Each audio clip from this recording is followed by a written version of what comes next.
అందరికీ నమస్కారం. ఈరోజు కథ మిసెస్ పర్ఫెక్ట్ ఎపిసోడ్ నెంబర్ 13. ఈ స్టోరీ మీకు నచ్చితే తప్పకుండా లైక్ చేసి మన ఛానల్ని సబ్స్క్రైబ్ చేసుకోండి.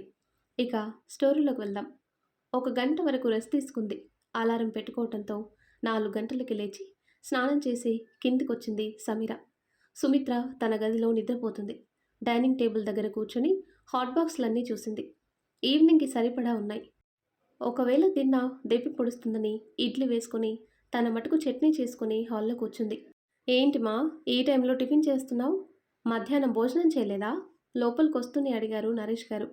ఆకలిగా లేదు మావయ్య, అందుకే మధ్యాహ్నం లంచ్కి కిందికి రాలేదు అంది సమీర. సరే సరే తిను అని నరేష్ గారు తన రూమ్కి వెళ్ళారు. అప్పుడే నిద్ర లేచింది సుమిత్ర. లేచావా? నువ్వు చెప్పినట్టే మార్కెట్కి వెళ్ళి కొన్ని సరుకులు తెచ్చాను చూడు. సరే అండి, కాఫీ పెట్టనా? సమీర కిందికొచ్చింది కదా, తను పెడుతుంది సుమిత్ర అంటారు. ఎందుకండి తనతో పెట్టించుకోవటం? రేపన్న రోజున మాటలు పట్టానుకా? అది కాదు సుమిత్ర అని నచ్చ చెప్పాలని చూశారు. కానీ సుమిత్ర వినే పరిస్థితుల్లో లేదు. ఆమె మైండ్ అంతా సమీరాతో ఎప్పుడు గొడవ పెట్టుకోవాలని ఆలోచిస్తుంది. నేను పెడతానండి, నా ఓపిక ఉన్నంత వరకు అన్ని పనులు నేనే చేసుకుంటాను అని కవర్ తీసుకొని హాల్లోకి వచ్చింది. సమీర టిఫిన్ చేయటం చూసి పొద్దుటి నుంచి ఏ పని చేయకుండా రూమ్లో కూర్చుంది. ఇప్పుడు ఆకలి వేయటంతో కిందికొచ్చింది. సిగ్గు లేకపోతే సరి అనుకుని వంటగదికి వచ్చింది. సింక్ నిండా గిన్నెలన్నీ అలానే ఉన్నాయి.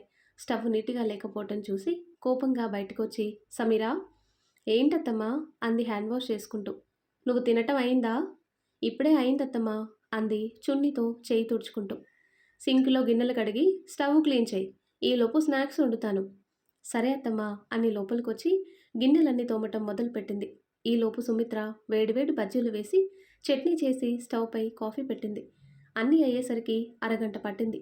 కాఫీ స్నాక్స్ అవి పట్టుకొని సుమిత్ర బయటికి వెళ్ళగానే సమీర స్టవ్ క్లీన్ చేసి రేపు శుక్రవారం అని ఇల్లంతా మాప్ పెట్టి బయట వాకిలి కడిగి ముగ్గు వేసింది.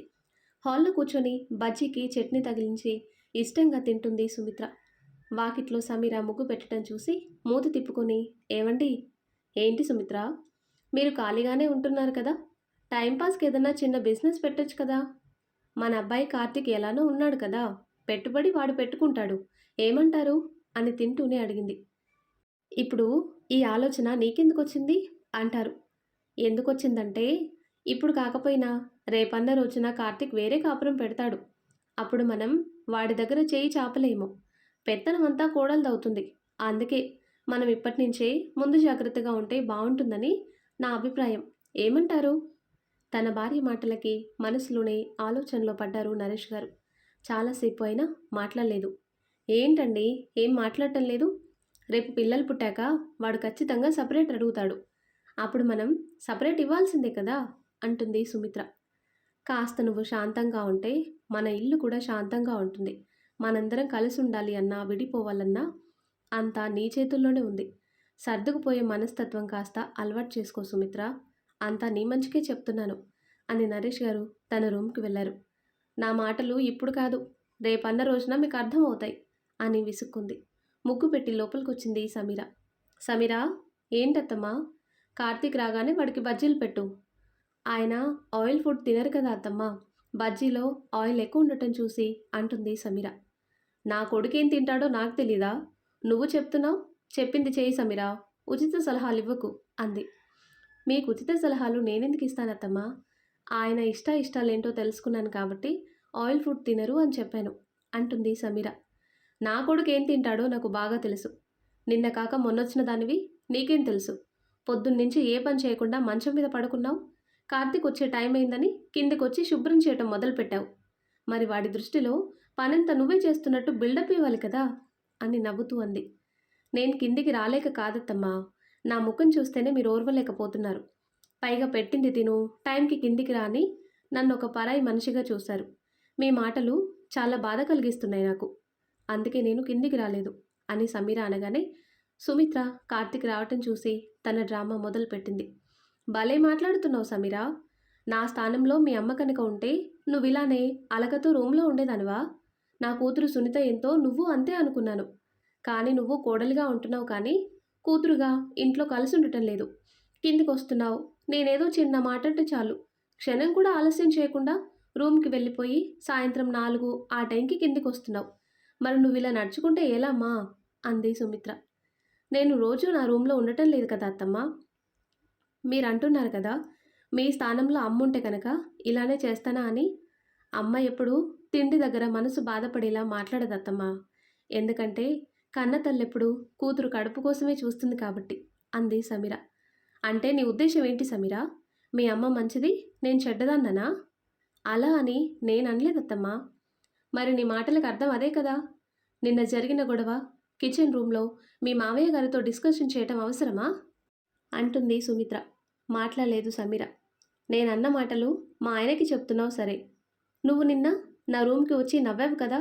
ఆ కోపంతో నేను కార్తీక్ దగ్గరికి వెళ్ళి, మీ ఆవిడ నన్ను తక్కువ చేసి చూస్తుందంటే నీ పరిస్థితేంటి? కావాలని మాట్లాడింది సుమిత్ర. కార్తీక్ మైండ్‌ని డిస్టర్బ్ చేయాలని. చెప్పండత్తమ్మా, తప్పేముంది? నేనేం కావాలని నవ్వలేదు కదా! భోజనం చేయండత్తమ్మా అని ప్రేమగా అడిగాను. అది మీ దృష్టిలో తప్పైతే నేనేం చేయలేను అంది సమీర. అవును, నువ్వేం చేస్తావు? ఎప్పుడు చూసినా నా కొడుక్కి కోపంలో నేనన్న మాటలు చెప్తావు కానీ, నువ్వన్న మాటలు చెప్పవు కదా! అయినా నీతో నాకు వాదనెందుకు? నీకిష్టం ఉంటే పని చెయ్యి, లేదంటే లేదు. ఇల్లుని, ఇంట్లో వాళ్ళని చూసుకోవటం నాకేమీ పెద్ద పని కాదు.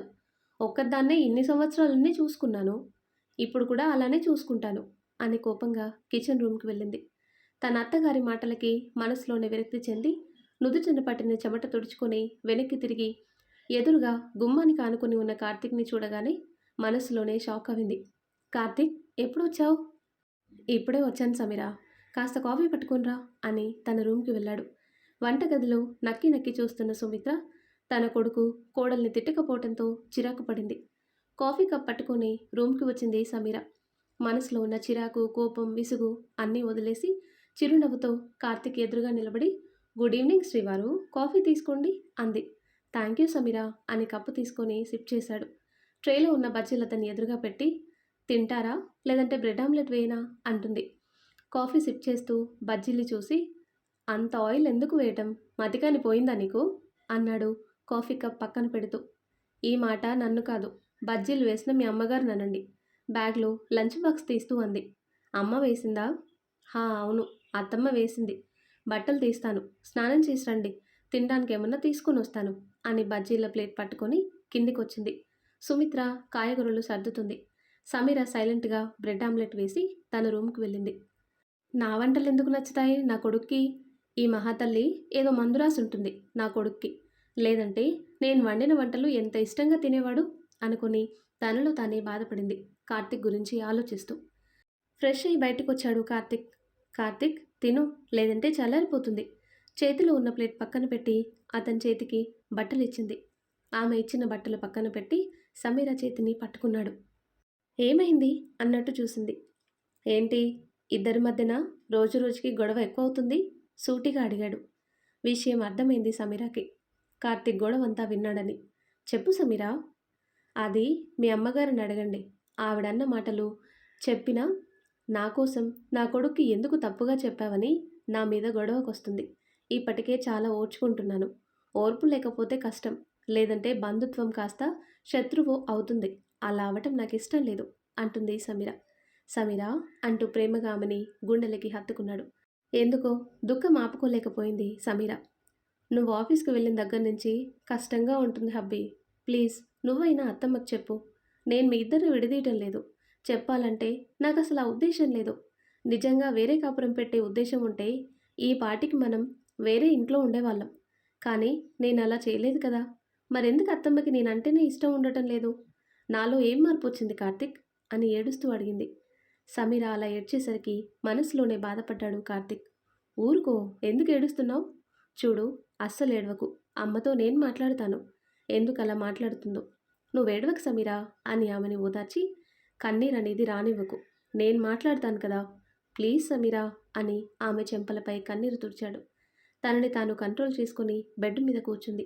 వాటర్ బాటిల్ తీసుకొని ఆమెకి వాటర్ పట్టించి బ్రెడ్ ఆమ్లెట్ తీసుకొని ఆమెకి తినిపించాడు. నువ్వు తిను కార్తీక్ అంది. పొద్దున్న టిఫిన్ చేయలేదు, మధ్యాహ్నం లంచ్ చేయలేదు. ఇప్పుడైనా తిను సమీరా, లేదంటే నీ హెల్త్ ఏం కావాలి అన్నాడు. అతని మాటలకి ఆశ్చర్యంగా చూసింది. నాకెలా తెలుసని చూస్తున్నావా? నాకు నాన్న చెప్పారు సమీరా. అమ్మ తిడుతున్న ప్రతిసారి నువ్వేమీ తింటం లేదని.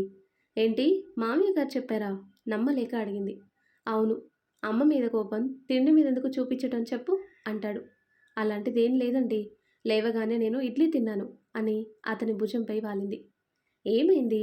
మళ్ళీ ఏం ఆలోచిస్తున్నావు సమీరా? ఏం లేదండి. మీకెలా థాంక్స్ చెప్పాలో నాకు అర్థం కావటం లేదు అంది అతని చేతిని గట్టిగా పట్టుకొని. థాంక్స్ ఎందుకు సమీరా? నన్ను మీరు అర్థం చేసుకున్నందుకు అంది. అర్థం చేసుకున్న సమీరా, నువ్వు చెప్పిన దగ్గర నుంచి అమ్మ ప్రవర్తన నేను గమనిస్తూనే ఉన్నాను. అంతేకాదు, నువ్వెందుకు ఈ రోజులు రూమ్లో ఒంటరిగా ఉన్నావో నాకు తెలుసు. టైంకి రావటం, తినేసి నీ రూమ్కి వెళ్ళిపోవటం, ఇదే కదా అమ్మ అంది. ఆ మాటలు నేను విన్నాను సమీరా. నాకు కోపం వచ్చింది. కానీ ఏం చేయను? కన్నతల్లిని ఎదిరించటం సంస్కారం కాదని ఆగిపోయాను. అమ్మలో ఈ మార్పు నువ్వెక్కడ మా మధ్యన దూరం పెంచుతావని, అంతకుమించి ఏమీ లేదు. నీకు నేనున్నాను కదా, ఇకపై అన్నీ నేను చూసుకుంటాను. నువ్వు ప్రతి చిన్న విషయాన్ని మనసులో పెట్టుకొని నీలో నువ్వే నలిగిపోకు. ముందు నువ్వు పీస్ఫుల్గా ఉండు అని ఇద్దరు చాలాసేపు మాట్లాడుకుని కిందికొచ్చారు. ఫోన్ మాట్లాడుతున్న సుమిత్ర భూమి మీద నిలబట్టం లేదు. పిచ్చి తల్లి, ఏంటిమా నువ్వు చెప్పేది? ఆనందం పట్టలేక అడిగింది సుమిత్ర. అవునమ్మా, ఈరోజే హాస్పిటల్కి వెళ్ళానమ్మా. టెస్ట్లు, స్కాన్ అవన్నీ చేశారు. అంతా బానే ఉంది. ఇప్పుడు నీకు 2వ నెల, జాగ్రత్తగా ఉండని చెప్పారమ్మా. కంటతడితో చెప్తున్న కూతురు మాటలకి సుమిత్ర ముఖం చిచ్చుబుడ్డిలా వెలిగిపోయింది. అరే సునీత, ఎంత మంచి వార్త చెప్పావురా, నా బంగారు తల్లి అని ఫోన్లో ముద్దలు పెట్టి, ఏమండి, ఒరేయ్ కార్తీక్, సమీరా, అందరు రండి అని గట్టిగా అరిచింది. ఏమైందే? దయ్యం పట్టినట్టు, కొంపలేవో కూలిపోయినట్టు అలా అరుస్తున్నావు? రూమ్ నుంచి బయటికి వస్తూనే అన్నారు నరేష్ గారు. కొంపలు కాదండి, మన సునీత ప్రెగ్నెంట్ అయిందండి. ఇప్పుడే ఫోన్ చేసి చెప్పింది అని ఎంతో సంబరపడుతూ చెప్పింది సుమిత్ర. ఆ మాటకి అందరి ముఖంలో ఎక్కడలేని నవ్వు, ఆనందం చోటు చేసుకున్నాయి. ఏంటమ్మా నువ్వనేది? ఆనందం పట్టలేక అడిగాడు కార్తిక్. అవునండి అత్తమ్మ, మనం స్వీట్స్ పట్టుకొని ఇప్పుడే వదిన దగ్గరికి వెళ్దామా? ఎంతో సంతోషంగా మాట్లాడింది సమీర. ఈ టైంలో ఎందుకు వాళ్ళని డిస్టర్బ్ చేయటం? పొద్దున వెళ్దాం అంది. డిస్టర్బ్ ఏమీ ఉండదమ్మా, పక్క వీధిలోనే కదా అక్క వాళ్ళు ఉండేది. ఇది మనం సెలబ్రేట్ చేసుకోవాల్సిన విషయం అమ్మా. నేను స్వీట్స్ ఇంకా ఫ్రూట్స్ అవన్నీ పట్టుకొని వస్తాను. మీరు రెడీ అవ్వండి. సమీరా, పద. ఈ టైంలో బయటికి నేనెందుకు కార్తిక్ అంటుంది సమీర. పర్లేదురా అని ఆమె ఎంత చెప్తున్నా వినకుండా బయటికి తీసుకొని వెళ్ళాడు. కొంచెం కూడా సిగ్గులేదు మన కోడలికి. వెళ్లే ముందు మనల్ని అడిగి వెళ్ళాలన్న జ్ఞానం కూడా లేదు అంది సుమిత్ర. జ్ఞానం ఉన్నది కోడలికి, లేనిది నీకు. చింత చచ్చిన పులుపు చావదు. నీకు ఎప్పటికి మారతావో ఏంటో. ఏమన్నా అంటే ఏడుస్తావు అని సుమిత్రాని కసిరి, ముందు రెడీ అవ్వు, నీ సూటిపోటు మాటలు తర్వాత అని ఇద్దరూ రెడీ అవ్వారు. తన అక్క కోసం స్వీట్స్ ఇంకా పళ్ళు, కేక్ అన్నీ తీసుకుని ఇంటికొచ్చాడు కార్తిక్. వెనకే సమీర కవర్స్ పట్టుకొనుంది. అమ్మా వెళ్దామా? హా పదండి అని ఇంటికి తాళం వేసి అందరూ సునీత ఇంటికి వెళ్ళారు. ఆ తర్వాత కట్ చేస్తే, ఎంత మంచి వార్త చెప్పావు నా బంగారు తల్లి. నువ్వెప్పుడూ సంతోషంగా ఉండాలమ్మా. మనవడైనా మనవరాలైనా పర్వాలేదు. ఇంటికి పసిపాప నవ్వులు వస్తున్నాయంటే నా ఆనందం అంతా ఇంత కాదు అంటూ ఎమోషన్ అయింది మంగాదేవి. ఎప్పుడూ లేనిది తన అత్తగారి ముఖంలో ఆనందం చూసిన సునీతకి ఏడుపాగలేదు. తన అత్తమ్మేనా అనిపించింది. నువ్వు అసలు ఏ పని చేయకు. కాఫీ దగ్గర నుంచి భోజనం వరకు అన్నీ నేనే తెస్తాను. నువ్వు జాగ్రత్తగా మందులు వేసుకొని టైంకి ఫుడ్ తీసుకో. బేబీ పుష్టిగా పుడుతుంది, సరేనా? సరే అత్తమ్మా. ఒరేయ్ రవి. ఏంటమ్మా? తల్లి ముఖంలో ఆనందం చూసి మనసులోనే ఎమోషన్ అవ్వాడు రవి. రేపు గుడిలో అన్నదానం చేస్తాన్రా. సునీత నీళ్లు పోసుకుంటే అనుకున్నాను అన్నదానం చేద్దామని. రేపు మీ అత్తమ్మ ఫ్యామిలీని రమ్మని చెప్పరా. కుటుంబం అంతా అన్నదానం చేస్తే పుట్టే బిడ్డకి మంచి జరుగుతుంది, ఆశీర్వాదం ఉంటుంది. ఏమంటావ్? చాలా గట్టిగా మాట్లాడుతుంది మంగాదేవి. ఆమె మాటలన్నీ అప్పుడే వచ్చిన సుమిత్ర ఫ్యామిలీ అందరూ విన్నారు. ఏమండి, రవి అన్నయ్య వాళ్ళ అమ్మగారు చాలా మంచి విషయం చెప్పారు కదా నవ్వుతూ అంది సమీర. అవును సమీర, ఆవిడ ఆలోచన నిజంగానే చాలా గొప్పది అని అందరూ లోపలికొచ్చారు. ఫ్యామిలీని చూడగానే సునీత ఎమోషన్ అయింది. తన తల్లిదండ్రుల్ని హత్తుకుంది. ఎంత మంచి వార్త చెప్పావురా అని కూతుర్ని చూసి మురిసిపోయారు. కంగ్రాట్స్ బావా అని కార్తిక్ రవిని హత్తుకున్నాడు. సునీతని హత్తుకొని సంతోషపడింది సమీర. కంగ్రాట్స్ వదిన, ఎంత మంచి వార్త చెప్పావు. చాలా సంతోషంగా ఉంది నాకు అంటుంది. నరేష్ గారు, మీ కోడలు మనసు మంచిదండి. తనే సునీతకి ధైర్యం చెప్పి హాస్పిటల్కి తీసుకుని వెళ్ళింది. అప్పుడప్పుడు ఫ్రూట్స్ అవన్నీ కార్తిక్ చేత పంపించేది. సునీత ధైర్యం కోల్పోయి ప్రెగ్నెంట్ రాదేమో అనుకుంది. కానీ సమీర ఒక తోబుట్టువులా తనకి ధైర్యం చెప్పి బెడ్ రెస్ట్ తీసుకో వదినా, ఖచ్చితంగా నువ్వు ప్రెగ్నెంట్ అవుతావు అంది. వారం వారం కార్తిక్ చేత డ్రై ఫ్రూట్స్ ఇంకా ఇంటికి వంటలు కూడా పంపించేది. నిజంగానే బంగారం లాంటి కోడలు దొరికింది నరేష్ గారు అంటుంది. మంగాదేవి మాటలకి సుమిత్ర మనసులోని మూతి తిప్పుకుంది. అవునమ్మా, మీరు చెప్పింది నిజం. మా కోడలు నిజంగానే బంగారం. ఒక చేత్తో 100 మందికి వండి పెట్టి చక్కబెడుతుంది. అంత సామర్థ్యం, ఓపిక నా కోడలుకున్నాయి అని మెచ్చుకున్నారు నరేష్ గారు. అవును, నిజంగానే నా మరదలు చాలా మంచిది. తను నా మాటలు వినకుండా నేను రెక్లెస్గా ఉంటే నిజంగానే ఏదో జరిగేది. కానీ సమీర పట్టుదలతో నేను జాగ్రత్తలు తీసుకున్నాను, టైంకి మందులు వేసుకున్నాను అని అందరూ సమీరాని పొగిడేసరికి సుమిత్ర ముఖం పక్కకు పెట్టుకుంది. నేనేం చేశాను వదినా, క్రెడిట్ అంతా నాకిస్తున్నావు? నువ్వు నాకు అక్కలాంటి దానివి. ఇకపై నువ్వు ఇంకా జాగ్రత్తలు తీసుకోవాలి అని తన వదినకి జాగ్రత్తలు చెప్పింది. తన భార్యని చూసి మనసులోని మురిసిపోయాడు కార్తిక్. రవి సునీత వాళ్ళ చేత కేక్ కట్ చేయించి చాలాసేపు అక్కడే ఉన్నారు కార్తిక్ ఫ్యామిలీ అంతా. నరేష్ గారు, అందరం కలిసి భోజనం చేద్దాం రండి అని మంగాదేవి పిలిచింది. మేం తినేసే వచ్చామ్మా, మీరు చెయ్యండి అన్నారు నరేష్ గారు. ఏంటి నరేష్ గారు, మీరింటికి వచ్చింది 7 గంటలకి. ఎప్పుడు భోజనం చేశారు? మీ కూతురు ఇంట్లో మీరు భోజనం చేయకూడదా ఏంటి? నవ్వుతూ అంది మంగాదేవి. అయ్యో, అలాంటిదేమీ లేదమ్మా, మీకెందుకు శ్రమ అని నా ఉద్దేశం అని నవ్వుతూ అన్నారు నరేష్ గారు. ఎప్పుడు ఇంటికి వచ్చినా భోజనం చేయమంటే అస్సలు చేయరు. మీరు చేయండి నరేష్ గారు అని మంగాదేవి భోజనం ఏర్పాట్లు చూసింది. పెద్దావిడ ఒక్కతే చేస్తుందని సమీర ఆమెకి సాయం చేయడానికి వెళ్ళింది. చూసి నేర్చుకోవే, నువ్వు కలిసి వాళ్ళతో ఉండాలి కదా, ఎందుకు దూరంగా ఉంటావు అంటూ చిన్నగా సుమిత్రని మందలించారు నరేష్ గారు. మన కోడలు చేస్తుంది కదా సాయం, మధ్యలో నేనెందుకండి? అయినా ఆ మంగాదేవి ఎప్పుడైనా నాకు సాయం చేసిందా, నేను వెళ్ళి సాయం చేయటానికి? నువ్వు మారవు అంటారు నరేష్ గారు. మారను, నేనెప్పుడు నాలానే ఉంటాను అంటుంది సుమిత్ర. ఇది నీ కూతురిల్లు. నీ కూతురింట్లో నువ్వు సాయం చేయటం తప్పేమీ కాదు. ఒకరు మనకి పని చేస్తేనే నేను వాళ్ళకి పని చేయాలి, నాకు పెడితేనే నేను వాళ్ళకి పెడతానన్న ఆలోచనలు వదిలే అని కార్తిక్ దగ్గరికి వెళ్ళారు నరేష్ గారు. ఈ సమీర ఏ పని చేస్తున్నా చివాట్లన్నీ నాకే వస్తున్నాయి, అంతా నా కర్మ అనుకొని డైనింగ్ టేబుల్ దగ్గరికి వెళ్ళింది సుమిత్ర. సమీర, ఏంటత్తమ్మా, వాటర్ బాటిల్స్ తీసుకొనిరా, ఈలోపు నేను వడ్డిస్తాను అని అందరికీ భోజనం వడ్డించింది. అందరూ భోజనం చేసి కూర్చున్నారు. సునీత సమీర దగ్గర కూర్చొని ఏవో ఊసులు చెప్తుంది. మీతో కొంచెం మాట్లాడాలి మంగాదేవి గారు అంటారు నరేష్ గారు. ఏంటి నరేష్ గారు, ఒక వారం రోజులు సునీతని ఇంటికి పంపిస్తారా? అంటే కొన్ని రోజులు మా దగ్గర రెస్ట్ తీసుకుని వస్తుంది, ఏమంటారు అంటాడు. అమ్మో నాన్న, నేను అస్సలు రాను. నన్ను అత్తమ్మ బాగా చూసుకుంటుంది. ఒకవేళ ఇంటికి వచ్చినా అమ్మ ఆ వంట ఈ వంట చేస్తూ నన్ను సాయం చేయమంటుంది. నేను అస్సలు రాను బాబు అంది సునీత. ఆ మాటకి సుమిత్ర కోపంగా చూసింది. ఏంటి సునీత అలా మాట్లాడుతున్నావు? ఇంటికి వస్తే నీ రూమ్లోనే ఉంటావు కదా, మహా అయితే కాయగూరలు కట్ చేసి ఇస్తావు. ఆ మాత్రం దానికి పనులు చెప్తానంటావా? నా ఉద్దేశం అది కాదమ్మా, నాకు ఇక్కడే బాగుంది అంది సునీత. పోనీ 2 రోజులుండి మీ ఇంటికి వచ్చేద్దు గాని రా తల్లి నరేష్ గారు అంతలా అడిగేసరికి సునీత తన అత్తగారి వైపు చూసింది. నన్ను చూస్తావేంటే తింగర్మాలోకం, మీ నాన్నగారు అంతలా అడుగుతుంటే వెళ్ళను అంటావేంటి? వెళ్ళు, 2 రోజులుండిరా, నీతో పాటు రవి వస్తాడు అంది మంగాదేవి కోడలు మనసులో ఏముందో గ్రహించి. నిజంగానే అత్తమ్మా, ఆయన వస్తారా సంబరపడుతూ అడిగింది. నిజంగానే, మొగుడు పిచ్చిది, వాడు లేకపోతే ఒక్క క్షణం ఉండలేదు అనుకొని నిజంగానే వస్తాడు, ఇద్దరూ వెళ్ళండి అని మంగాదేవి అనగానే సునీత ఆనందం అంతా ఇంత కాదు. సరే నాన్న, పొద్దున మా ఆయన్ని తీసుకొని వస్తాను అంది. సునీత మాటకి మంగాదేవి ఏం అర్థం కాక చూసింది. సరే మంగాదేవి గారు, ఇద్దరిని పొద్దున ఇంటికి పంపించండి అని సునీతకి జాగ్రత్తలు చెప్పి కార్తిక్ ఫ్యామిలీ అంతా ఇంటికి వెళ్ళారు. వాళ్ళు వెళ్ళగానే మంగాదేవి గిన్నెలన్నీ కడిగి హాలు శుభ్రం చేయటం మొదలుపెట్టింది. ఏమైందే, పుట్టింటికనగానే ఎగిరి గంతేస్తావనుకుంటే రేపొస్తానని చెప్పావు? సునీత పక్కన కూర్చుని అడిగాడు రవి. నాకు ఇక్కడే ఉండాలని ఉందండి, ఎప్పుడూ లేనిది అత్తమ్మ ముఖంలో సంతోషం చూశాను, అందుకే పొద్దున్నొస్తానని చెప్పాను. పొద్దున్నే ఏమి మనం వెళ్ళొద్దు, గుడిలో అన్నదానం ఇవన్నీ చూసుకొని సాయంత్రానికి వెళ్దాం. అత్తమ్మ అన్ని దగ్గరుండి ఎలా చేస్తుంది? అవన్నీ ఆలోచించే నేను అసలు రాను అని చెప్పాను అంది సునీత.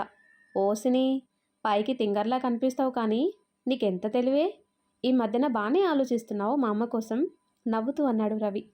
మాట కటువుగా ఉన్నా అత్తమ్మ మనసు మంచిదండి, ఇన్ని రోజులు అత్తమ్మ మనసుని అర్థం చేసుకోలేకపోయాను అంది సునీత పోనీలే, ఇప్పుడైనా అర్థం చేసుకున్నావు కదా, అదే సంతోషం. ముందు పాలు తాగి పడుకో అని సునీత చేతుల్లో పాల గ్లాస్ పెట్టాడు. బుద్ధిగా పాలు తాగి రవి ఒడిలోనే పడుకుంది. హాల్లో పనిచేస్తున్న మంగాదేవి తనలో తానే నవ్వుకుంది. చిన్న మాటన్నా చీటికి మాటికి అమ్మకు ఫోన్ చేసి కబురు పంపేది. ఈ మధ్యన వాళ్ళ అమ్మతో కూడా సరిగ్గా ఉండటం లేదు. నాకు పనుల్లో సాయం చేస్తూనే నాతోనే ఎక్కువగా ఉంటుంది. దీనిలో మార్పు వచ్చిందంటే అందుకు కారణం సమీరానే అయ్యుంటుంది. రోజూ సమీరాతో అరగంట అయినా మాట్లాడుతుంది కదా అనుకొని పని చేసుకుంది. ఆ తర్వాత కట్ చేస్తే ఫ్రెష్ అవి బెడ్ మీద వాలాడు కార్తిక్. ఏమండి, పాలు తాగి పడుకోండి అని కార్తిక్ దగ్గరికి వచ్చింది సమీర. ఉఫ్, అస్సలు కడుపు ఖాళీ లేదు, కావాలంటే నువ్వు తాగి పడుకో. అది కాదు కార్తిక్, ప్లీజ్ సమీరా, ఇబ్బంది పెట్టకు, అర్థం చేసుకో, చాలా అలసిపోయాను, నిద్రొస్తుంది, గుడ్ నైట్ అని ఆమె నుదుటను ముద్దు పెట్టి నిద్రపోయాడు. సమీర డోర్ క్లోజ్ చేసి ఆ పాలు తనే తాగి కాసేపు కార్తిక్ దగ్గర పడుకుంది. ఒక అరగంట అవ్వగానే పైకి లేచి ల్యాప్టాప్ తీసుకుని వర్క్ మొదలుపెట్టింది. చాలాసేపు వర్క్ చేసి మెయిల్స్ అన్నీ పంపించి టైం చూసింది. 1 గంట. టైం చూడగానే షాక్ అవి ల్యాప్టాప్ క్లోజ్ చేసి అన్నీ సర్దుకొని పడుకుంది. తెల్లవారింది. మంగాదేవి ముందుగానే చెప్పడంతో అందరూ లేచి రెడీ అయ్యారు. ఫ్రెష్ అయి బయటకు వచ్చిన కార్తిక్ టైం చూశాడు. 7 అయింది. బెడ్ మీద ఇంకా సమీర నిద్రపోవటం చూసి 2 రోజుల నుంచి లేటుగా నిద్రలేస్తుంది. ఏమైంది సమీరాకి అనుకుని ఆలోచిస్తూ నిద్రలేపాడు. ఏంటి కార్తిక్ అంటూ బద్ధకంగా పైకి లేచి కార్తిక్ని చూసి చిన్నగా నవ్వింది. టైం చూసావా? ఏమైంది అంటూ గోడకున్న గడియారం చూసి షాక్ అయింది. మై గాడ్, టైం అప్పుడే 7 అయిందా అని కంగారుగా పైకి లేచింది సమీర. కార్తిక్ వెంటనే ఆమె చేతిని పట్టుకున్నాడు. ప్లీజ్ కార్తిక్, ఏదన్నా ఉంటే అది నైట్నే, ఇప్పుడైతే ఏమీ ఇవ్వలేను. టైం చూసావు కదా, నేను కిందికి వెళ్ళాలి, లేదంటే అత్తమ్మ చేతిలో చివాట్లు తప్పవు అంది సమీర. కాస్త ఆగుతావా అన్నాడు. అప్పటి వరకు కంగారుగా ఉన్న సమీర కార్తిక్ మాటకి కుదురుగా నిలబడింది. ఏమైంది? గత 2 రోజుల నుంచి లేటుగా లేస్తున్నావు, నీ హెల్త్ బాగుండటం లేదా ఏంటి అని అడుగుతాడు కార్తిక్. చచ్చా, అలాంటిదేమీ లేదు కార్తిక్. అవునా? మరెప్పుడూ లేనిది నీ కళ్ళ కింద మచ్చలు కూడా వస్తున్నాయి. సరిగ్గా నిద్ర లేకపోతేనే అవి వస్తాయి. టైంకి నువ్వు రెస్ట్ తీసుకోవటం లేదా? ఎందుకు అనుమానం వచ్చి అడిగాడు. అలాంటిదేమీ లేదు కార్తిక్, నైట్ సరిగ్గా నిద్ర పట్టలేదు, అందుకే లేటుగా లేచాను, అంతేకాని నా హెల్త్కి ఏం కాలేదు అంది. అవునా, సరే, ఫాస్ట్గా రెడీ అవ్వు, గుడికి వెళ్ళాలి కదా. అక్క వాళ్ళ అత్తమ్మ అన్నదానం చేస్తున్నారు. నేను కనిపించి ఒక అరగంట ఉండి ఆఫీస్కి వెళ్తాను, లేదంటే బాస్ ఊరుకోరు. సరే కార్తిక్, నేను లంచ్ బాక్స్ అవన్నీ పెడతాను అని తలస్నానం చేసి డ్రెస్ వేసుకుని కిందికి వెళ్ళింది. అప్పటికి సుమిత్ర వంట టిఫిన్ అన్నీ రెడీ చేసింది కార్తిక్కి బాక్స్ పెట్టాలని. ఏంటమ్మా, ఈ మధ్యన నీకు 7:30 అవితేనే కానీ తెల్లవారటం లేదా అని వెటకారంగా అంది సుమిత్ర. అలాంటిదేం లేదత్తమ్మా, నైట్ సరిగ్గా నిద్ర పట్టలేదంతే అంటుంది సమీర. నిన్న ఇలానే అన్నావు, ఈరోజు ఇలానే అంటున్నావు. నీకు పనిచేసే ఉద్దేశం లేనప్పుడు కహానీలు ఎందుకో చెప్పటం అంటుంది. తన అత్తమ్మ మాటలు ఎప్పుడూ ఉండేవే కదా అని కార్తిక్కి లంచ్ అండ్ టిఫిన్ బాక్స్ అన్నీ పెట్టి బ్యాగ్లు సర్ది డైనింగ్ టేబుల్ మీద పెట్టింది. అమ్మా, వెళ్దామా, నాన్నెక్కడా అంటూ కిందికొచ్చాడు కార్తిక్. నాన్న, నీకోసమే వెయిట్ చేస్తున్నాం, రండి వెళ్దాం అని సునీతకి కాల్ చేసి అందరూ గుడికి వెళ్ళారు. కార్తిక్ ఒక అరగంట ఉండి సునీతకి రవికి ఆఫీస్కి వెళ్తున్నానని చెప్పి అక్కడి నుంచి వెళ్ళాడు. పూజారి గారి చేత రవి సునీతతో పూజ చేయించి అన్నదానం ఏర్పాట్లు చూశారు. సమీర మంగాదేవి గారికి హెల్ప్ చేస్తూనే ఉంది. సుమిత్ర మాత్రం గుడిలో కూర్చొని ప్రసాదం తింటుంది. నరేష్ గారు ఇంకా రవి భోజనాలు వడ్డిస్తున్నారు. సునీత కూడా వడ్డింపుల దగ్గర ఉంది. అమ్మా, నువ్వు కూడా వడ్డించు అంది సునీత. నేనెందుకే, నువ్వు చెయ్యి, నాకు కాస్త నీరసంగా ఉంది, పైగా ఎండ చూడు ఎంతలా ఉందో, నా వల్ల కాదు తల్లి అంది. ఏంటమ్మా నువ్వు మరీను, వదిన చూడు అత్తమ్మకి హెల్ప్ చేస్తుంది, వదిన్ని చూసి నేర్చుకో అంది సునీత. ఆ మాటకి కోపం వచ్చింది సుమిత్రకి. ఏంటి, మీ వదినతో నన్ను పోల్చుతున్నావు? ఇంటి కోడలు, పైగా నీకు మరదలు, ఆ మాత్రం సాయం చేయకపోతే ఇంకా ఎందుకు తను ఇంట్లో? ఎలానో ఈ మధ్యన పనిచేసి చావటం లేదు, కనీసం ఇక్కడైనా చేయనివ్వు, ఒంటికి పట్టిన కొవ్వైనా కరుగుతుంది అంది. ఆ మాటకి సునీత విస్తుపోయింది. తన వదిన గురించి సుమిత్ర అలా మాట్లాడటం తనకి నచ్చలేదు. ఏంటమ్మా, వదిన గురించి అలా మాట్లాడుతున్నావు? ఇంకేలా మాట్లాడాలి, లేచిన దగ్గర నుంచి పడుకునే వరకు చాకిరంతా నాదే. మీ గారాల మరదలు తమ్ముడు గారి అండ చూసుకొని ఈ మధ్యన బాగా రెచ్చిపోతుంది. చివరికి మీ నాన్న కూడా నా కోడలి బంగారం సింగారం అంటూ నెత్తులు పెట్టుకొని చూస్తున్నాడు. ఇంట్లో అసలు నాకు విలువ లేదు. మీ నాన్న పనులు కూడా నేనే చేయాల్సి వస్తుంది తెలుసా? ఏంటమ్మా నువ్వనేది? అవును, నా మాటలు అబద్ధమైతే వస్తావు కదా ఇంటికి. మీ మరదలు భాగవతం కళ్ళారా నువ్వే చూద్దువు గాని. ఈ మధ్యన సమీరా సమీరా అంటూ నువ్వు దాంతో రాసుకుంటున్నావు కదా, నీకు తెలుస్తుంది అంది సుమిత్ర. ఏంటి అమ్మ సమీరా కోసం ఇలా చెప్తుంది అనుకొని భోజనాల సెక్షన్ దగ్గరికి వెళ్ళింది. అన్నదానం అవన్నీ చూసుకొని అల్లుడిని కూతుర్ని ఇంటికి తీసుకుని వచ్చారు నరేష్ గారు. వదిన, ఫ్రెష్ అయ్యి రెస్ట్ తీసుకోండి, మీకేమన్నా తినాలనుంటే చెప్పండి, వండుతాను అంది సమీర. ప్రస్తుతం నాకేమీ వద్దు సమీరా, ఏమన్నా కావలిస్తే నేను అడుగుతాను అని నీరసంగా ఉండటంతో సునీత తన రూమ్కి వచ్చింది. రూమ్ ఎంతో నీట్గా అందంగా ఉండటంతో ప్రశాంతంగా అనిపించి రవి పక్కన పడుకుంది. సమీర తన రూమ్కి వచ్చి ఫ్రెష్ అయ్యి టైం చూసింది. 2:30. ఇప్పుడు కానీ పడుకుంటే సాయంత్రం వరకు నిద్ర రాదు, వెంటనే వర్క్ స్టార్ట్ చేయాలి అని ల్యాప్టాప్ తీసుకుని వర్క్ మొదలుపెట్టింది. 4 అయ్యే వరకు వర్క్ చేసుకుని కిందికి వచ్చింది. సుమిత్ర, నరేష్ గారు పడుకుని ఉన్నారు. గుడిలో అన్నీ చూసుకున్నారు కదా, నీరసం వచ్చుంటుంది అనుకొని అందరికీ చికెన్ పకోడీ వేసి కాఫీ పెట్టి ఫ్లాస్క్లో తీసింది. ఇంతలో కార్తీక్ వచ్చాడు. కిచెన్ రూమ్ నుంచి బయటకు వచ్చిన సమీర కార్తీక్ని చూడగానే నవ్వుతూ ముందుకొచ్చింది. మంచినీళ్ళు తీసుకోండి అని చల్లని నీళ్ళిచ్చింది. నీళ్లు తాగి సోఫాలో కూర్చున్నాడు కార్తీక్. ఇంతలో సునీత, రవి ఫ్రెష్ అయ్యి కిందికొచ్చారు. ఇటు సుమిత్ర, నరేష్ గారు కూడా రావటంతో అందరికీ తను వేసిన చికెన్ పకోడీలు ప్లేట్లో వేసిచ్చింది. సమీరా, ఏంటత్తమ్మా? సునీతకి వాటర్ బాటిల్ ఇస్తూ అంది. చికెన్ పకోడీ వేశావా? అవునత్తమ్మా, వదిన కోసం వేశాను అంది. నేను సాయంత్రం కర్రీ వండుదామని పక్కన పెట్టాను. నువ్వు పకోడీలు బాగానే వేశావు, మరి సాయంత్రం ఏం వండను అని నవ్వుతూ అడిగింది. కోపంగా అడిగితే అందరూ తనదే తప్పు అనుకుంటున్నారు అని. మీరు సాయంత్రానికి తీశారని నాకు తెలీదత్తమ్మా, తెలిస్తే వేసేదాన్ని కాదు అంది సమీర. సర్లే, ఏమండి, ఇవి తినేసి మార్కెట్కి వెళ్ళి రొయ్యలు కానీ మటన్ కానీ ఉంటే తీసుకురండి, సునీతకి వండి పెడతాను. సరే సరే. ఆయన, సమీర, ఏదన్నా వండే ముందు నువ్వు అమ్మని అడిగి వండాలి కదా, ఈ మాట నీకు చాలాసార్లు చెప్పాను, ఎందుకు నువ్వు ఈ మధ్యన మాట వింటం లేదు తింటూనే అందరి ముందన్నాడు కార్తీక్. ఆ మాటకి సమీర నొచ్చుకుంది. చెప్పింది 10 సార్లు చెప్పించుకోకు సమీర, ఏదన్నా మాట అడిగి చేస్తే తప్పే ఉంది అని కార్తీక్ అనగానే తింటున్న సునీత సమీర కేసి చూసింది. సమీర కంట్లో చిరుతడి సునీత చూపుని దాటిపోలేదు. కొడుకు కోడల్ని మాట అనగానే సుమిత్రకి ఎక్కడలేని ఆనందం వచ్చింది. ఎందుకురా సమీరని అలా అంటున్నావు? తనేమీ చికెన్ పాడు చేయలేదు కదా, నాకోసమే కదా వండింది అంది సునీత. తెలుసక్క, నువ్వు అర్థం చేసుకున్నట్టు అమ్మ అర్థం చేసుకోదు కదా, అందుకే సమీరాని ఏదన్నా అడిగి పంచేయి అన్నాను అని నవ్వుతూ అన్నాడు. తన భర్త మాటలకి మనసులోనే ఆశ్చర్యపోయింది. కానీ సుమిత్ర మాత్రం కొడుకు వైపు కోపంగా చూసింది. కోపంగా మాట్లాడిన భర్త అనే మాటలకి బాధపడాలి అనుకుని. నాకు తెలిసిన అన్న, సమీర వండింది అక్క కోసమే అని, కానీ నేను సాయంత్రం చికెన్ ఫ్రై బిర్యానీ చేద్దామనుకున్నాను, అందుకే అలా అన్నాను, అంతేకాని నేను అర్థం చేసుకోలేక కాదు. నేనేం మాట్లాడినా నీకు సమీరాకి తప్పుగానే అనిపిస్తుంది నాన్న అని వాటర్ తాగి, ఏమండి, మీరు మార్కెట్కి వెళ్ళి నేను చెప్పింది తీసుకుని రండి, కడుపుతో ఉంది కదా అమ్మాయి, తనకి వేడివేడిగానే వండి పెట్టాలి, ఈలోపు నేను కాయగూరలు కట్ చేస్తాను అని వంటగదికి వెళ్ళింది. సమీర ఏం మాట్లాడలేదు. అందరూ పకోడీ తినగానే ఆ గిన్నెలన్నీ కడిగి స్టాండ్లో పెట్టి బయట పెట్టింది. అమ్మా సమీరా, ఏంటత్తమ్మా, కాస్త కాయగూరలు కట్ చేసి బిర్యానీకి కావలసిన మసాలా అన్నీ సిద్ధం చేయి, లేదంటే మళ్ళీ బొమ్మలా నిలబడి చూస్తావు.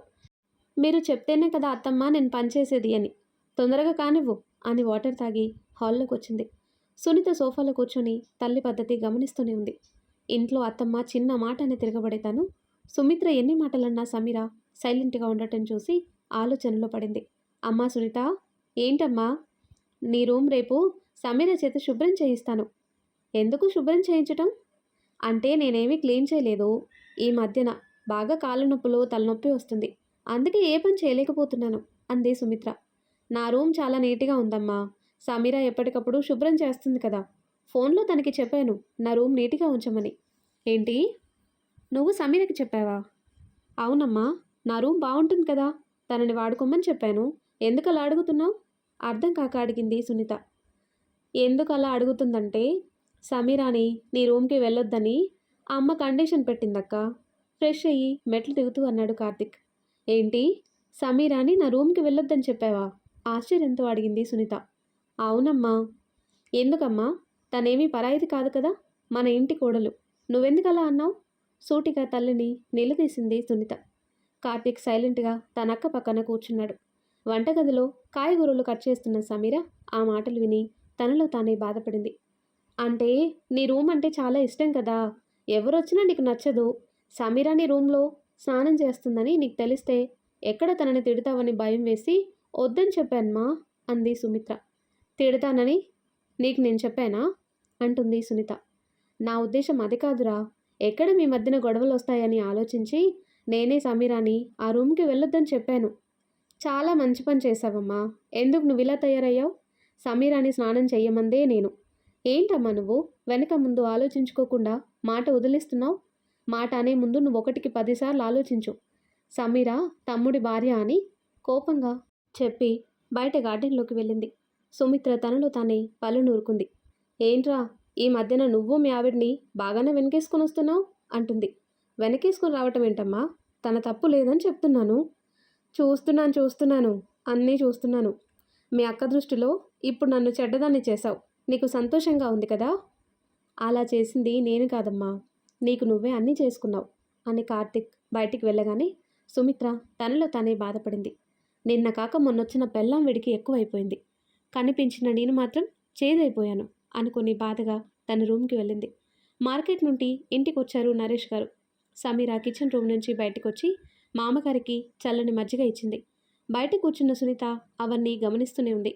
అమ్మా, రొయ్యలు తెచ్చాను, ఇంకా చికెన్ తెచ్చాను. ఇంతకీ మీ అత్తమ్మ ఎక్కడా కనిపించడం లేదు? చుట్టూ చూస్తూ అడిగారు. ఇప్పటి వరకు ఇక్కడే ఉండాలి మామయ్య, ఒకవేళ రూమ్కి వెళ్ళారేమో. మామయ్య ఇటు ఇవ్వండి కవర్, ఈలోపు క్లీన్ చేస్తాను అని అవన్నీ తీసుకుని కిచెన్ రూమ్ బయటకు వచ్చి చికెన్ ఇంకా రొయ్యలు క్లీన్ చేసి నీట్గా కడిగి లోపలికొచ్చింది సుమిత్ర రాకపోవటం చూసి. ఏమైంది, టైం 6 అవుతుంది, అత్తమ్మ ఇంకా రాలేదేంటి అనుకుని ఆలోచిస్తూ బయటకు వచ్చింది. ఇంతలో నరేష్ గారు తన రూమ్ నుంచి బయటకు వచ్చారు. మామయ్య, అత్తమ్మ పడుకున్నారా? అవునమ్మా. మళ్ళీ ఏమైందో ఆవిడ గారికి? వంటేమీ చెయ్యదు, నువ్వే చేసుకో తల్లి. ఎప్పుడు ఎలా ఉంటుందో కూడా తెలీదు, రాక్షసులే తయారవుతుంది అని నరేష్ గారు బయటికి వెళ్ళగానే సమీర కిచెన్ రూమ్కి వచ్చింది. బహుశా వదిన కార్తీక్ మాట్లాడిన మాటలకి హట్ అయి ఉంటారు. నన్ను సపోర్ట్ చేశారు కదా, అందుకేనేమో అనుకుని వంట చేయటం మొదలుపెట్టింది. ప్రాన్స్ బిర్యానీ చేసి చికెన్ కర్రీ వండింది. లెగ్ పీసెస్ అన్నీ మసాలా పట్టించి వేయించింది. రైతా చేసి కొన్ని ఎగ్స్ ఉడకబెట్టి వాటిని నూనెలో వేయించి పక్కన పెట్టి హ్యాండ్ వాష్ చేసుకుని బయటకు వచ్చింది. అప్పటికే టైం 7:30. ఈరోజు కూడా పడుకోవటం లేట్ అవుతుందేమో. ఎంత లేట్ అయినా పర్లేదు, ఇచ్చిన వర్క్ కంప్లీట్ చేసి ఇవ్వాలి, లేదంటే మాటలు పడాలి అనుకుని ఫ్రెష్ అవ్వటానికి రూమ్కి వెళ్ళింది. బయట కూర్చున్న సునీత కార్తిక్ దగ్గరకు వచ్చింది. ఏంటక్క, బావను వదిలేసి నా దగ్గరకు వచ్చావు? ఏం లేదు, నీతో మాట్లాడాలిరా. ఏంటక్క, ఇంట్లో అసలేం జరుగుతుంది సూటిగా అడిగింది. తన అక్క మాటలకి ఏమీ మాట్లాడలేదు కార్తిక్. మాట్లాడుతుంటే సమాధానం చెప్పవేంట్రా, నిన్నే అడిగేది అంది సునీత. చిన్న మాట అన్నందుకే మీ అక్క దగ్గర నన్ను చెడ్డదాన్ని చేశావా అంది అమ్మ. జరిగిన విషయాలన్నీ చెబితే ఇంకేమంటుందో అనుకొని, అత్త కోడల మధ్యన చిన్న చిన్న గొడవలవన్నీ మామూలే కదా అక్క, ఇవన్నీ ఎందుకు? తెలుసుకుని నువ్వేం చేస్తావు? ఇలాంటి టైంలో నువ్వు ఎక్కువ రెస్ట్ తీసుకోవాలి. కొన్ని విషయాలు నువ్వేమీ పట్టించుకోకు, వదిలే. నేను ఇప్పుడు బయటికి వెళ్తున్నాను, నీకు ఇష్టమైన వేడివేడి మిర్చి బజ్జీలు చాట్ తెస్తాను, సరేనా అని కార్తీక్ అక్కడి నుంచి వెళ్ళగానే సునీత నవ్వుకుంది. వీడు చాలా తెలివైనవాడు, ఇంట్లో విషయాలు చెప్పటానికి ఆలోచిస్తున్నాడు. బహుశా అమ్మ కోసం ఆలోచించి ఇలా మాట్లాడుతున్నాడో ఏమో. ఏది ఏమైనా సమీర వచ్చాక వీడు పద్ధతి మార్చుకున్నాడు. నన్ను మా ఆయన్ని పట్టించుకున్నాడు. అప్పుడప్పుడు ఇంటికొచ్చి నాకు ఇష్టమైనవి తినుబండారాలవన్నీ తెస్తున్నాడు.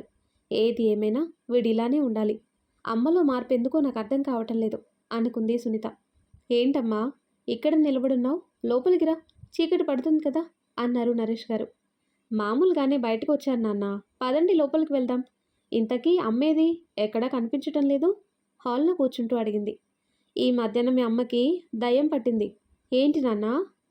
ఏం చెప్పనురా, సమీర చాలా మంచి అమ్మాయి కాబట్టి మీ అమ్మ ఎన్ని మాటలన్నా గొడవ పడుతున్నా వాళ్ళ ఇంటికి ఫోన్ చేసి చెప్పటం లేదు.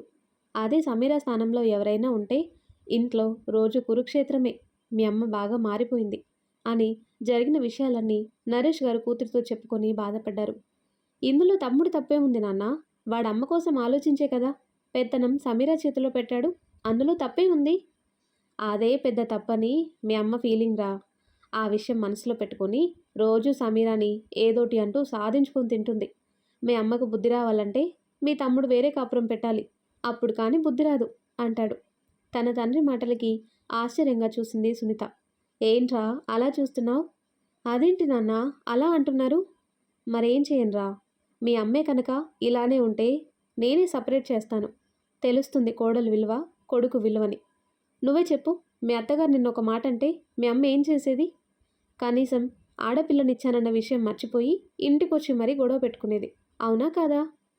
అవును నాన్న, అదైతే నిజం. చెప్పాలంటే సమీర వచ్చాక నా పద్ధతి మార్చుకున్నాను. నాన్న, మా అత్తమ్మ కూడా నన్ను బాగా చూసుకుంటుంది. ఆ విషయాలన్నీ నాకు తెలుసురా, రవి చెప్పారు. కానీ మీ అమ్మకి తెలియదు కదా. తెలిసినా సమీరాని అర్థం చేసుకోదు అని ఇద్దరు మాట్లాడుకున్నారు. ఫ్రెష్ అయి బయటకొచ్చింది సమీర. వదినా రండి, భోజనం వడ్డిస్తాను అంది. ఏంటి అప్పుడే అంది. నువ్వు కడుపుతో ఉన్నావు కదా వదినా, వేడివేడిగా తినాలి. నీకు ఇష్టమని మామయ్య గారు రొయ్యలు తెచ్చారు అని టైం చూసింది. 7:30 అయింది. ప్లేట్లో వేడివేడి బిర్యానీ, చికెన్ కర్రీ వేసి తానే సునీతకి తినిపించింది. తిను వదినా, వేడివేడిగా. ఇలా టైంకి తింటే లోపల బేబీ కూడా హెల్తీగా ఉంటుంది అని సునీతకి కడుపు నిండా భోజనం పెట్టింది. కోడలి మంచితనం చూసి నరేష్ గారు మనసులోనే మురిసిపోయారు. ఇంకా చాలు సమీరా, చాలా ఎక్కువ తిన్నాను అని వాటర్ తాగి కాసేపు బయట అటు ఇటు తిరిగింది. చల్లని గాలికి నిద్ర రావటంతో సునీత తన రూమ్కి వెళ్ళి రెస్ట్ తీసుకుంది. ఆ టైంలోనే ఇంటికొచ్చాడు కార్తిక్. అక్క అక్క అంటూ పిలిచాడు. వదిన ఇప్పుడే భోజనం చేసి తన రూమ్కి వెళ్ళిందండి, పడుకుంటానని చెప్పింది. అవునా, తనకిష్టమైనవన్నీ తెచ్చాను సమీరా. బయట ఫుడ్ ఈ టైంలో కరెక్ట్ కాదండి. కడుపుతో ఉంది కదా అని తెచ్చాను, లేదంటే నేనెందుకు తెస్తాను అంటాడు.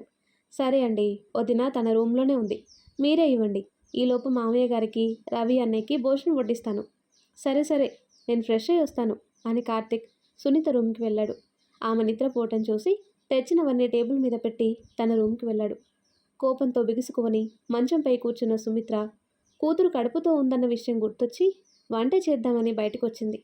కానీ అప్పటికే సమీర అందరికీ భోజనం వడ్డించటం చూసి, ఈవిడ గారి వంటకి మా అల్లుడు, మా ఆయన, కొడుకు కూడా పోగొడతలతో ముంచుతారు. అవి వినటం నా వల్ల కాదు, అదేదో కాసేపు ఆగి తింటాను అనుకుని తన రూమ్కి వెళ్ళింది. అందరూ భోజనం చేసి ఎవరి రూమ్లకి వాళ్ళు వెళ్ళారు. సమీర సుమిత్రని పిలుద్దామని రూమ్కి వచ్చింది. సోఫాలో కూర్చుని కథల పుస్తకం చదువుతుంది సుమిత్ర. అత్తమ్మ, అందరూ భోజనం చేశారు, మీరు రండి వడ్డిస్తాను అంది. మీ అందరూ తినగా మిగిలింది నాకు పెడుతున్నారా అంది అత్తగారి దర్పం చూపిస్తూ. నేనింకా తినలేదు అత్తమ్మ, ముందు వదినకి, తర్వాత మామయ్య వాళ్ళకి వడ్డించాను. మీరు వస్తే ఇద్దరం కలిసి భోజనం చేద్దాం అంది. నీతో కలిసి భోజనం చేస్తే ఇంకా ఏమన్నుందా? ఏమైందత్తమ్మ అలా అంటున్నారు అర్థం కాక అడిగింది. ఏముంది, ఏమీ లేదు. నీతో పాటు తింటే నీ బుద్ధులు నాకు వస్తాయి. కొంపలార్పే అలవాట్లు, మనుషుల్ని విడదీసే అలవాట్లు నాకు లేవమ్మా అంటుంది సుమిత్ర. అవునత్తమ్మా, అవి నాకు లేవు. ఒకవేళ నాకున్నాయని మీకు అనిపిస్తే ఇప్పుడు వంట చేసింది కూడా నేనే, ఆలోచించుకోండి మరి. నేను వండిన వంట తింటే నా అలవాట్లు మీకు వస్తాయి కదా అని కోపంగా బయటికి వెళ్ళింది. ఎంత పొగరు దీనికి, చెప్తాను. అయినా ఇది వండిన వంట నేనెందుకు తింటాను అనుకుని తనలో తానే రగిలిపోయింది. కోపంతో బయటకొచ్చిన సమీర తనలో తానే బాధపడింది. ఈవిడ బుద్ధేంటో నాకు అర్థం కావటం లేదు. నన్ను ఒక మాట అంటేనే కానీ మనశ్శాంతి అనేది ఉండదనుకుంటాను. దేవుడా, ఏంటి నాకు టార్చర్ అనుకుని డైనింగ్ టేబుల్ దగ్గర కూర్చుంది. మరి ఆ తర్వాత ఏం జరుగుతుందో నెక్స్ట్ వీడియోలో తెలుసుకుందాం. ఎంతో ఇంట్రెస్టింగ్గా ఉండే ఈ స్టోరీ నెక్స్ట్ పార్ట్స్ కోసం ఈ వీడియో లైక్ చేసి మన ఛానల్ని తప్పకుండా సబ్స్క్రైబ్ చేయండి. Thanks for watching.